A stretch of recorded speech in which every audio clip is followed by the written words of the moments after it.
6 बार के विधायक का बीजेपी ने क्यों काटा टिकट, समर्थक सड़क पर उतरे, बीजेपी में कैसी कलह। 250 बीजेपी कार्यकर्ता नजरबंद, 11 घंटे हाईवे पर रहा जाम, एसपी हुए चोटिल, दतिया में 163 लागू। नरोत्तम की कौन सी गलती पड़ी भारी, आशुतोष तिवारी को बीजेपी ने क्यों बनाया प्रत्याशी, खुली कहानी। क्या मध्य प्रदेश बीजेपी में सब कुछ ठीक नहीं चल रहा? 30 जुलाई को दतिया में होने वाले उपचुनाव से पहले ये क्या हो रहा है? नरोत्तम मिश्रा के समर्थक पुलिसकर्मियों को निशाना बना रहे हैं। एसपी से लेकर कई जवानों तक के चोटिल होने की भी खबर है, क्योंकि बीजेपी ने यहां से नरोत्तम मिश्रा को टिकट नहीं दिया, बल्कि उनका पत्ता काटकर आशुतोष तिवारी को उम्मीदवार बना दिया, जिसके बाद लोग कह रहे हैं कि ये ब्राह्मण चेहरे को कमजोर करने की साजिश है। नया ब्राह्मण चेहरा लाकर बीजेपी नई कहानी रच रही है। नरोत्तम मिश्रा का जो कद है, उस हिसाब से उन्हें टिकट मिलना चाहिए था, जबकि कुछ लोग कह रहे हैं कि नरोत्तम मिश्रा इतने विवादों में रहे कि अपने क्षेत्र में उनके खिलाफ माहौल बन गया था, और उपचुनाव जिसे सत्ता का चुनाव कहा जाता है, वहां बीजेपी कोई रिस्क नहीं लेना चाहती थी। संगठन में भी नरोत्तम मिश्रा ने कई बार पूर्व प्रदेश अध्यक्षों पर सवाल उठाए थे, इसलिए उनकी नाराजगी भी इन्हें भारी पड़ी है। पर मोदी शाह के दौर में जहां कोई हाईकमान को चैलेंज नहीं करना चाहता, अपनी नाराजगी इस तरीके से नहीं दिखाता, वहां नरोत्तम मिश्रा आखिर ऐसा क्यों कर रहे हैं?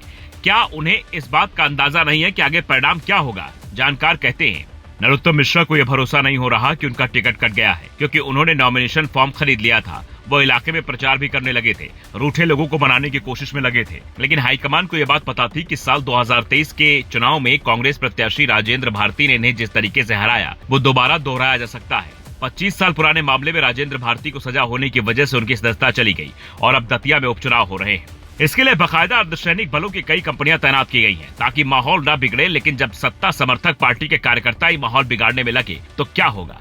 नरोत्तम के समर्थक सड़कों पर उतर गए, हाईवे को जाम कर दिया। डीएम एसपी ने समझाने की कोशिश की तो हालात बिगाड़ने की कोशिश करने लगे।